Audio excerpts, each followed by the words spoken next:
नमस्कार, मैं कंचन MNS news live में आप सभी का स्वागत करती हूं। आइए देखते हैं देश की दशा और दिशा। जी हां दोस्तों, जैसा आप सभी को पता है, हमारे इस स्पेशल प्रोग्राम में हम आपको देश के हाल समाचार बताते हैं।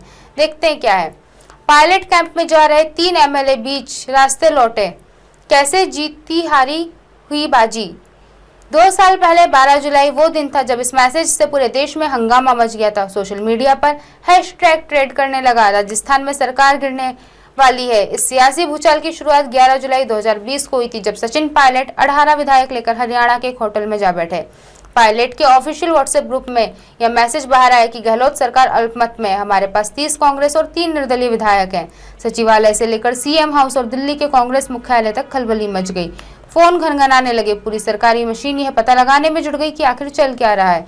सबको समझ में आ गया था कि राजस्थान में भी मध्य प्रदेश जैसा ऑपरेशन लोटस शुरू हो चुका है। कांग्रेस सरकार ने यह पहला सियासी संकट देखा जब मुख्यमंत्री अशोक गहलोत और तत्कालीन उप मुख्यमंत्री सचिन पायलट खुलकर एक दूसरे के खिलाफ खड़े हो गए थे। 2 साल हो गए, लेकिन आज भी उस सियासी संकट की कई बातें रहस्य बनी हुई है। पायलट खेमे ने कैसे बगावत की, रणनीति बनाई और कैसे गहलोत ने सरकार गिरने से बचाई।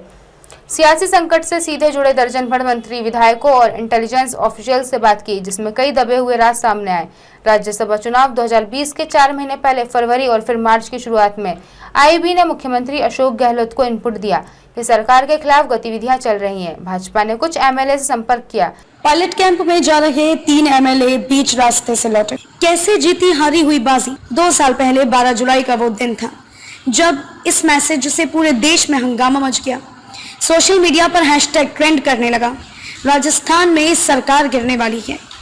इस सियासी भूचाल की शुरुआत 11 जुलाई 2020 को हुई, जब सचिन पायलट 18 विधायक लेकर हरियाणा के एक होटल में जा बैठे। पायलट के ऑफिशियल व्हाट्सएप ग्रुप से ये मैसेज बाहर आया कि गहलोत सरकार अल्पमत में है। हमारे पास 30 कांग्रेस और 3 निर्दलीय विधायक हैं।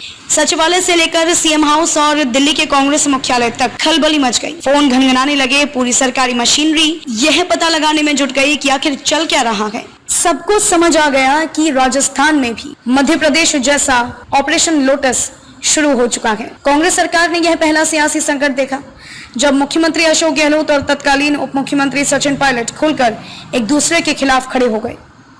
2 साल हो गए, लेकिन आज भी उस सियासी संकट की बातें रहस्य बनी हुई है। पायलट खेमे में कैसे बगावत की रणनीति बनाई और कैसे गहलोत ने सरकार गिरने से बचाई। सियासी संकट से सीधे जुड़े दर्जन भर मंत्री, विधायकों और इंटेलिजेंस ऑफिशियल से एक समाचार एजेंसी ने बात की, जिसमें कई दबे हुए राज सामने आए। राज्यसभा चुनाव 2020 के 4 महीने पहले फरवरी और फिर मार्च की शुरुआत में IB ने मुख्यमंत्री अशोक गहलोत को इनपुट दिया कि सरकार के खिलाफ गतिविधियां चल रही है। भाजपा ने कुछ MLA से संपर्क किया है। इसके बाद मुख्यमंत्री गहलोत ने सरकार बचाने के लिए प्लान ऑफ एक्शन बनाया। पायलट खेमे के मंत्रियों एवं कुछ विधायकों पर खास नजर रखी जाने लगी।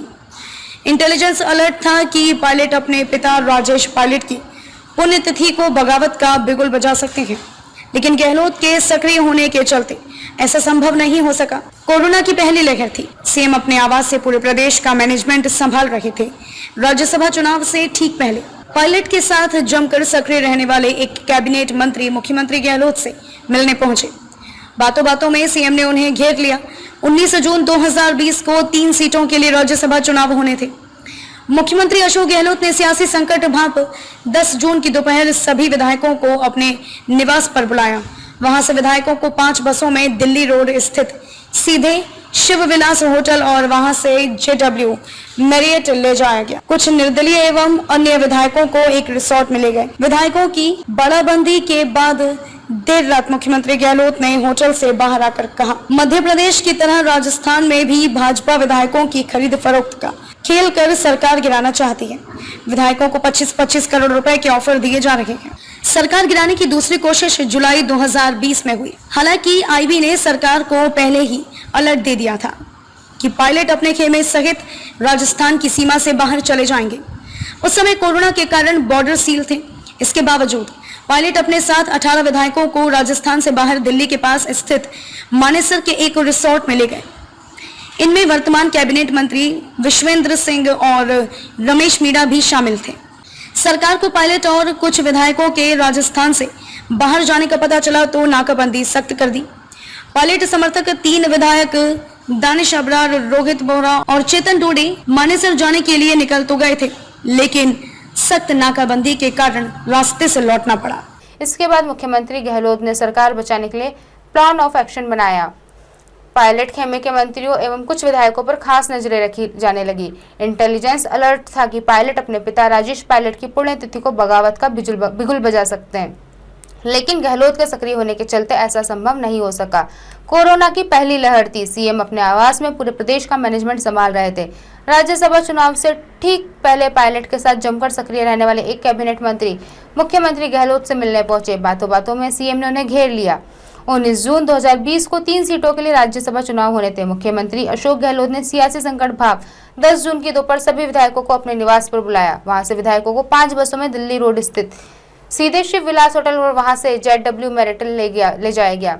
कुछ निर्दलीय एवं अन्य विधायकों को एक रिसोर्ट में ले गए। विधायकों की बाड़ाबंदी के बाद देर रात मुख्यमंत्री गहलोत ने होटल से बाहर आकर कहा, मध्य प्रदेश की तरह राजस्थान में भी भाजपा विधायकों की खरीद फरोख्त का खेल कर सरकार गिराना चाहती है। विधायकों को 25-25 करोड़ रुपए के ऑफर दिए जा रहे हैं। सरकार गिराने की दूसरी कोशिश जुलाई 2020 में हुई। हालांकि आईबी ने सरकार को पहले ही अलर्ट दे दिया था कि पायलट अपने खेमे सहित राजस्थान की सीमा से बाहर चले जाएंगे। उस समय कोरोना के कारण बॉर्डर सील थी। इसके बावजूद पायलट अपने साथ 18 विधायकों को राजस्थान से बाहर दिल्ली के पास स्थित मानेसर के एक रिसोर्ट ले गए। इनमें वर्तमान कैबिनेट मंत्री विश्वेंद्र सिंह और रमेश मीणा भी शामिल थे। सरकार को पायलट और कुछ विधायकों के राजस्थान से बाहर जाने का पता चला तो नाकाबंदी सख्त कर दी। पायलट समर्थक 3 विधायक दानिश अबरार, रोहित बोहरा और चेतन डोडी मानेसर जाने के लिए निकल गए थे, लेकिन सख्त नाकाबंदी के कारण रास्ते से लौटना पड़ा। देखा किस तरह का एजेंडा अपनाया गया और किस तरह का चुनावी सियासी माहौल सामने आया था। यही थी वहां की असलियत, वहां का इतिहास। आज की खबरों को यहीं विराम देते हैं। कल फिर मिलेंगे इसी समय इसी जगह। देखते रहिए MNS न्यूज़ लाइव, क्योंकि सच जरूरी है। नमस्कार।